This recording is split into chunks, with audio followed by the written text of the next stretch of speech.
बड़ा हर्ष हो रहा है कि देश के 74वें स्वतंत्रता दिवस समारोह को हम सब सेलिब्रेट करने के लिए आज ज्ञान सागर पब्लिक स्कूल के इस प्रांगण में शाहजहां भैया के आमंत्रण पे हम सब इसी बहाने एक साथ इस प्रांगण में उपस्थित हैं। आजाद हुए आज हमारे देश को 74 साल हो गए। बच्चे चूंकि छोटे हैं, बहुत ज्यादा बौद्धिक बातें हर जगह होती ही रहती हैं। आज आने का मेरा भी खुशी इसलिए हुई कि छोटे बच्चों के बीच में आने का अवसर प्राप्त हो रहा था। देश को आजाद हुए 74 साल हो चुके हैं और बहुत ज्यादा बौद्धिक बातें न करते हुए बच्चों से ही बीच में चूंकि इंटरेक्शन करना था मुझे, मैडम ने जैसा भी पूछा काफी अच्छा, दीदी लोग भी बात कर रही है, बच्चों को पढ़ाया गया आपने कि गणतंत्र दिवस और स्वतंत्रता दिवस। बहुत सारे लोग आजाद हुए इतने साल हो गए लेकिन अंतर नहीं समझ पाते कि गणतंत्र दिवस और स्वतंत्रता दिवस में अंतर क्या होता है। ये पता होता है कि गणतंत्र दिवस 26 जनवरी को मनाई जाती है, स्वतंत्रता दिवस 15 अगस्त को मनाया जाता है। 26 जनवरी पे टीवी में परेड ज्यादा दिखती है, 15 अगस्त को लाल किले से होता है, कुछ इस टाइप के कंसेप्ट रहते हैं। सबसे पहली बात तो ये बता दूं कि गणतंत्र दिवस जिस दिन आपके देश को स्वतंत्र करने के लिए ड्राफ्ट तैयार किया गया अंग्रेजों के द्वारा कि अब हमने मन बना लिया है कि अब हम आपको स्वतंत्र कर देंगे, उस ड्राफ्ट को बनाने की घोषणा हमें 26 जनवरी को की गई 1947 को।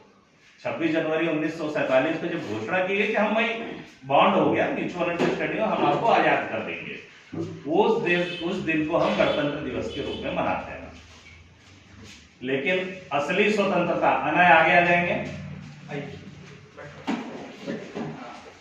लेकिन असली खुशी क्या?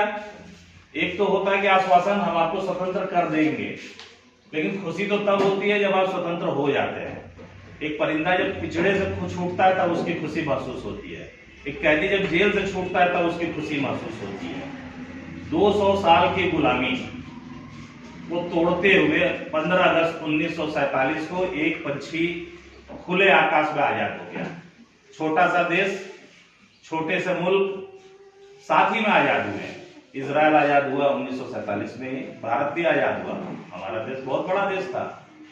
लेकिन एक खुशी अलग होती है आजादी के सेलिब्रेट करने के लिए। हर साल 15 अगस्त आता है, हम सेलिब्रेट करते हैं, झंडा फहराते हैं, ध्वजारोहण करते हैं और करने के बाद सब अपने घर जाते हैं, मिठाइयां खाते हैं। बचपन से देखते हैं, हम लोग भी स्कूल में पढ़ते थे, ऐसे ही होता है, आज भी होता आया है। लेकिन अब परिवर्तन क्या? हम परिवर्तन क्या कर सकते हैं? अंग्रेजों ने आजाद कर दिया, 74 साल हम जीते हुए आ गए, आज 74 साल हमारे कंप्लीट हो गए। अब देश के लिए हम क्या कर सकते हैं? तो फिर हम निकलेंगे अपने रोजी रोजगार, दैनिक जीवन की आवश्यकताओं की पूर्ति में, अपने पारिवारिक समस्याओं में हम खो जाते हैं। और फिर कोई एक जैसे रूटीन टाइप की चीजें चलती रहती है हमारे जीवन में कि ठीक है अगले साल फिर 15 अगस्त 26 जनवरी आएगा, फिर कर लेंगे, भाषणबाजी हो जाएगी, बातें हो जाएगी। कुछ चीजें बच्चे आज बैठे हुए हैं, रास्ते में आते हुए सोच रहा था कि बच्चों के बीच में क्या बोला जा सकता है। देश आजाद हो गया, देश के प्रति हमारा एक कर्तव्य होता है। जानवर भी पैदा होता है, खाता है, पीता है, जिंदगी गुजारता है और वो खत्म हो जाता है, ऐसे लोगों को। लेकिन हम मनुष्य हैं, मनुष्य योनि में अगर हम पैदा हुए हैं तो भगवान ने हमें विचारशील बनाया है, भगवान ने हमें सोचने समझने की क्षमता दी है, भगवान ने हमें सही गलत को परख करने की क्षमता दी है। और सबसे बड़ी बात, मनुष्य के रूप में अगर हम विचारशील हैं तो हम एक समाज का निर्माण करते हैं। हमारे आसपास के लोग, दीदी लोग बैठे हैं, कल बच्चे बड़े होंगे, हमारे मित्र लोग आए हुए हैं, गौरव जी हैं, हमारे जूनियर हैं, काफी लोग आए हुए हैं। ये हमारे एक समाज है, हम एक दूसरे को जानते हैं, हमने तुरंत फोन किया, आइए यहाँ कार्यक्रम करना है, सब लोग आ जाते हैं। लेकिन हमारा दायित्व क्या है? एक अच्छा समाज बनाने का दायित्व ही एक अच्छे देश के नागरिक का होना चाहिए और होना ही है। क्यों?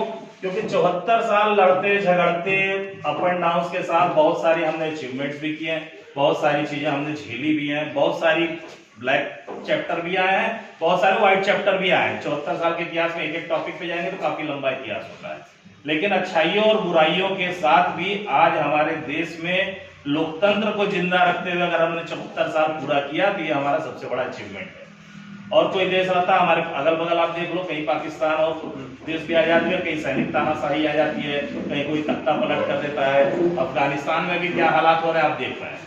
तो हम लोग मिलते हुए एक साथ मिलकर सामूहिक प्रयास के तहत अगर 74 साल हमने अपने लोकतंत्र को जिंदा रखते हुए आगे बढ़ाए हैं, तो अब मुझे लगता है कि अब हम स्टैंड हो चुका है, अब इतने वयस्क और मैच्योर हो चुके हैं कि आगे देश के लिए भी हमें अपना फर्ज निभाना है। बहुत ज्यादा करने की जरूरत नहीं रहती है कि आप जाइए बॉर्डर पे जाके गोली चलाने लगिए, ये करिए, देश को तिरंगा लहराएंगे, पिक्चरों वाली बातें नहीं है। लेकिन शुरुआत अपने घर से होती है। आप घर से निकलेंगे, अगर हम एक अच्छे नागरिक हैं तो अपना दायित्व हमें अपनी सोशल रिस्पॉन्सिबिलिटी और सोशल एक्टिविटी में हमें दिखनी चाहिए। और यदि हम अपने समाज को स्ट्रांग करते हैं तो देश अपने आप स्ट्रांग होता है। और शुरुआत हमारे घर से होती है। घर से क्या, आप अपने घर में रह रहे हैं, अपने माँ बाप का आदर करते हैं, भाई बहनों का सम्मान करते हैं, मिलजुल के रहते हैं। घर से बाहर निकलते हैं, ग्राउंड में आते हैं, खेलते कूदते हैं, दोस्तों के साथ है, बच्चे हैं, लड़ाई झगड़ा तो करेंगे, लेकिन उसके बाद भी दोस्ती होती है। जब आप देखिएगा बचपन में जिनसे सबसे ज्यादा लड़ाई होती थी, बड़े होने के बाद उनसे सबसे ज्यादा दोस्ती रहती है। बचपन की बातें याद करके लोग हंसते हैं, यार हम लोग तो बहुत लड़ाई करते थे। तो बच्चों के लिए ये था कि आप खेलते रहें, अपनी सोशल रिस्पॉन्सिबिलिटी, सामाजिक जिम्मेदारी। सामाजिक जिम्मेदारी वो छोटी छोटी चीजों पर लक्षित होती है। ऐसा नहीं बहुत बड़ा काम करना है। आप कहीं रोड पे जा रहे हो, आप ट्रैफिक रूल को फॉलो कर लो। आप कहीं गाड़ी पार्क कर रहे हो तो देख लो कि दूसरी गाड़ियां निकल सकती है कि नहीं निकल सकती आगे के लिए। Let the serve others first. आप दूसरों को सर्व करने का मौका दिए। आप एक चीज तैयार करिए कि हमारी वजह से किसी को परेशानी ना हो। और हर नागरिक अगर सोच लेगा कि हमारी वजह से परेशानी ना हो तो एक सिविक सेंस बन जाता है। एक सोसाइटी ऐसी बनती है जिसके पास सिविक सेंस होता है, जहां चीजें फिर ऑर्गेनाइज वे में अपने आप चलने लगती हैं। सिंपल एग्जांपल देंगे, रेलवे टिकट काउंटर। हमारे यहाँ टिकट लेने जाते हैं, एक के ऊपर एक सर पे कूद पड़ते हैं, लाइन को कैसे पार कर लें, कैसे सोर्स लगा के बिल्कुल आगे पहुंच जाए। यही बच्चे नॉर्थ में, चूंकि साउथ में भी गया, इधर भी गया, तो आप अगर साउथ में भी जाओ या बाहर भी जाओ तो वहां नियम बना हुआ है। आप जाओगे देखो तो ऑलरेडी लाइन लगी हो, आप लोग टोकन लेते हैं, अपनी जगह बैठ जाते हैं, टोकन नंबर फ्लैश हुआ, फिर गए अपना काम किया। होता कुछ नहीं, टिकट तो सबको मिलना है, लेकिन एक सोशल रिस्पॉन्सिबिलिटी के तहत होता क्या, एक समाज जो हमारा सिविक सेंस के साथ में है, वो क्या होती है, समाज में चीजें बड़े इजी वे में चलने लगती है। अब आप क्या, आप टोकन लिए, अपनी जगह पे बैठे, अपनी बारी का इंतजार किया, आपका फ्लैश हुआ, आप गए, अपना टिकट लिए, चले गए। सेम पैटर्न में राशन दुकानों में भी हालात है आज की डेट में। लाइन लगनी है, उसमें एक दादा आएगा अपने मोहल्ले में, मैं सबसे बड़ा, मैं सबसे पहले सबको ढकेल के घुस जाएगा, फिर पीछे के लोग करेंगे, फिर एक दूसरे को धक्का मुक्की।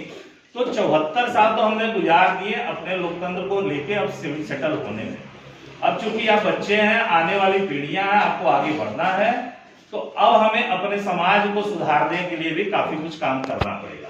काफी कुछ काम करना होगा। जैसे दीदी लोग पढ़ा रहे हैं, आप लोगों के ऊपर बहुत सारी जिम्मेदारियां हैं। बच्चों के अंदर एक सिविक सेंस अगर आता है, यहाँ से निकले तो ट्रैफिक नियम समझ जाए, किसी के घर में चोरी वोरी नहीं होनी चाहिए, किसी के घर के बाहर कुछ अगर कुछ पड़ा है घंटी मार के आंटी ये अपना सामान आप अंदर कर लो।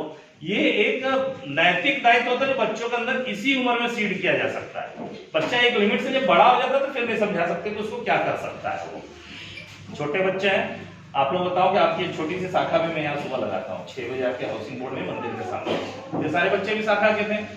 कल से बिल्कुल इन लोगों ने मुझे कह के रखा है भैया एक कोरोना का केस भी आपके मोहल्ले में आ गया है, इसी मोहल्ले में।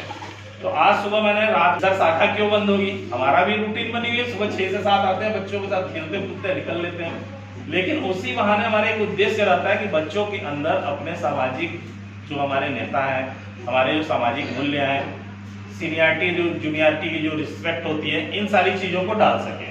तो बहुत ज्यादा लंबा ना खींचते हुए एक चीज कहूंगा कि सिविक सेंस आप ध्यान रखिए। आज की डेट में भारत इतना सक्षम देश है कि आज की डेट में भारत को कोई हरा नहीं सकता। आपने अभी गलवान घाटी और पाकिस्तान का भी केस देख लिया, दोनों देश मिलके भी लड़ जाएंगे। तो आप आज की डेट में मानो कि 130 करोड़ की आपकी आबादी है, आप हरा भी लोगे तो 130 करोड़ को कहाँ रख सकते हो। और 130 करोड़ की जनता एक साल अगर एक एक थप्पड़ भी मारेगी तो वर्ल्ड का कोई देश नहीं जो इंडिया को हरा सके। वो सारी चीजें पुरानी होगी, कोई देश आएगा हमें हराएगा, हम गुलाम बनने से रहे। लेकिन अब हम गुलाम बनने से नहीं, लेकिन हमें देश को अपने अच्छा बनाने का प्रयास करना है।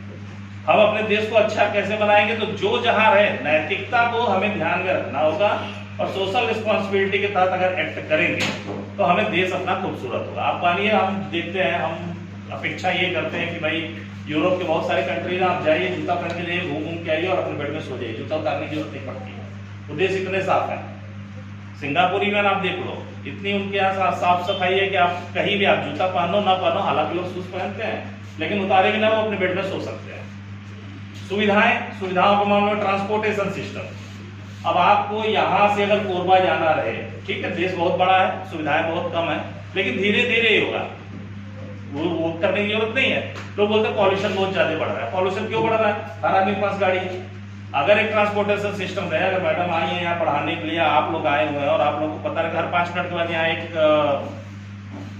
कॉमन गाड़ी है, जो ट्रांसपोर्ट सिस्टम कोई गाड़ी है, जैसे मान लो कि वो अभी जो चल रही है सिटी बस है, हर 10 मिनट में अगर सिटी बस का टाइम पता रहे या आधे घंटे भी पता रहे कि आधे घंटे बाद एक सिटी बस यहाँ से मिलेगी, कनेक्टिंग सिटी बस अपने एनटीपीसी से कोरबा के लिए मिल जाएगी, तो हर आदमी कोई गाड़ी लेके नहीं आए, क्योंकि ट्रांसपोर्ट सिस्टम सस्ता रहेगा और वो गाड़ियां अगर टाइम से चलेंगी तो हर आदमी उसको शेयर करता है।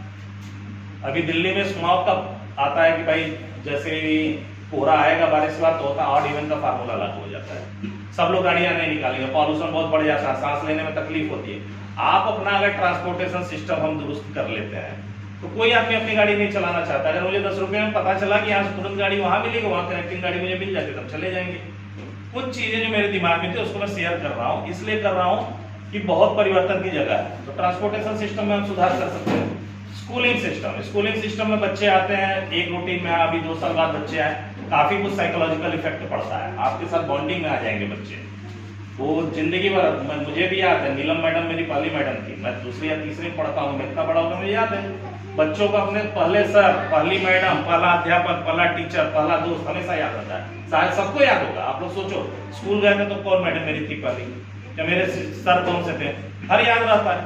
और बड़े उस पहले का कॉन्सेप्ट क्या था कि बच्चों को पीट के पढ़ाया जाता था, तो सबसे ज्यादा जो पीटता था उस टीचर का भी नाम सबको याद होगा, करे यार वो सर बहुत खतरनाक थे हमारे। आज के डेट में साइकोलॉजिकल कॉन्सेप्ट चेंज हो गया, हर चीजें प्यार से करनी है, हर चीजें प्यार से जाना, बहुत सिस्टम ये जरूरी भी है। क्यों? क्योंकि अगर हम इंटरपर्सनल रिलेशन नहीं डेवलप कर पाएंगे अपने स्टूडेंट के साथ, खुल के बोल नहीं पाएगा तो आपसे प्रश्न नहीं पूछेगा, तो दबा कुचला रहेगा, फिर 1 साल 2 साल करके अपने स्कूल पास आउट करेगा, फिर आगे और वो डंप होता जाएगा। आज जो बच्चा तेज तर्रार हो गया वो आगे भी तेज तर्रार होता चला जाएगा। एक नई पीढ़ी का निर्माण करना आप लोगों के भी हाथ में है। और आज 74वें स्थापना दिवस, स्वतंत्रता दिवस पे आप सबों को शुभकामनाएं देते के साथ ही बस एक ही निवेदन करूंगा कि जहां भी रहे अपने आसपास ही देखिए, आप यहाँ से निकलते ही शुरू कर सकते हैं, अपने फैमिली शुरू कर सकते हैं, अपने समाज से शुरू करते हैं। एक सोशल रिस्पॉन्सिबिलिटी का संकल्प यहाँ से लेके जाएं कि हमारी वजह से किसी और को तकलीफ ना हो। इतना करेंगे काफी कुछ परिवर्तन आएगा। और मुझे लगता है कि साल 2 साल में देश काफी कुछ बदल भी रहा है। मोदी जी ने छोटी सी पहल की थी, कचरा नहीं फेंकेंगे, कितने लोगों ने हंसा, लेकिन अब आ गया, हाथ में कचरा आता, किसी मॉल में घूमो, पहले हम लोग फेंक देते थे, अब दिमाग में आता है अपनी डस्टबिन देख लेते हैं, आया कि नहीं आया। शुरुआत करने की जरूरत है। लोग क्या है, लोग हंसते हैं शुरू में, कोई भी अब नई शुरुआत करेंगे लोग हंसना चालू करेंगे, अरे यार ये क्या। मोदी जी ने बोला टॉयलेट बनाएंगे, 70 करोड़ टॉयलेट बने। मोदी जी का प्रचार नहीं कर रहा हूं, लेकिन उन्होंने बोला कि टॉयलेट बनाएंगे, ओडीएफ करना है, आउटडोर किसी को नहीं जाना है, अच्छी चीजें हैं। आखिर बने, आज के लोगों में सिविक सेंस है। आप चलती गाड़ी से भी आज की डेट में पाउच कुछ लोग हो सकता है देख के फेंक भी दे कि नहीं है, लेकिन एक बार दिमाग में आता कि नहीं आता, सब ऑनेस्टली बताएं कि पाउच आया हाथ में, कुछ खाया हुआ, फेंकने से पहले कहीं डस्टबिन देखो यार, इसको डाल देते हैं। तो सिविक सेंस आ रही है, चेंज हो रहा है, देश में सुधार भी है, लेकिन इसको और भी करना है और बच्चों के अंदर में डालते जाना है, और इसी तरह में एक अच्छे समाज का निर्माण कर पाएंगे। इतना करते हुए आज की बात को मैं विराम देता हूँ।